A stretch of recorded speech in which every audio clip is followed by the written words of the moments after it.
In this video, we are going to complete sample exercise 12.2. We're working again with cuprous oxide, and in part D, we are asked to estimate the density of the compound. Now, earlier in the problem, in part C, we found out that the dimensions of one side of the cubic unit cell was 4.62 angstroms. This value will come in handy in just a little bit, so we want to hang on to it. We're also found out earlier in the problem that in our unit cell we had 4 copper ions. Again, look at your picture on page 484. 4 copper ions completely inside the unit cell. And we had 2 oxides. So 1 oxide ion right in the center, and then 8 1/8 oxides, giving us a total of 2 oxide atoms. All right?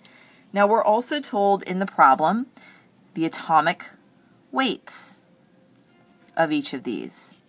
So for oxygen, our atomic weight is 16.00 AMU. And for copper, now in the problem, they give you the incorrect formula weight, or atomic weight, excuse me. Not good. All right, for copper, it's actually 63.55 AMU, not like they say in the problem, 65.55 AMU. So, bad textbook. Okay, but now we're told these weights, and we're asked to find density. If you'll recall, density is equal to mass over volume. Well, we can figure out the volume that we're working with pretty easily because we know one of the dimensions of the cube. So to find the volume of the cube, we just cube the sides. Great. And we're also asked to find the mass, which again we can do fairly easily. We know how many ions we have, and we know the atomic weights of those ions. So we can definitely do this problem. All right. Now if you'll notice, the way that they're writing density is by using the Greek letter rho, just another way to write density. So you can do this, you can do capital D, doesn't matter. Okay? So if density equals mass over volume, let's look at the volume piece first, because I think that might be the easiest piece to get. We have 4.62 angstroms for the cube, and we're going to have to cube this eventually as well, right? Because, it's how you find the volume of a cube. But before we cube this, we don't usually, when we're writing density, do it in terms of angstroms cubed. Usually we use centimeters cubed if we're talking about solids. So let's go ahead and convert from angstroms to centimeters cubed. So if you recall, an angstrom is 1 times 10 to the negative 10th meters, and a centimeter is 1 times 10 to the negative 2 meters. So 1 times 10 to the 8th angstroms are present in 1 centimeter. If what I just did was really confusing, you can do 2 conversions. You can go angstroms, 1 times 10 to the negative 10th angstroms to 1 meter, and then 1 meter, 100 angstroms, and work it out that way. And either way, that'll be fine. Or excuse me, on the bottom, you'd have 1 times 10 to the 10th angstroms, so it would work out. Okay. So now I have it in terms of centimeters. Cube that. Great. All right, so I've got my volume taken care of.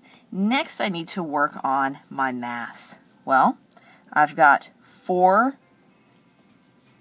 copper ions, each of them with a mass of 63.55 AMU. All right, and I've got 2 oxides, with a mass of 16.00 AMU. Okay. Now I want you to note something. Right now we're in units of AMUs, but we don't really write density as AMUs per centimeter cubed.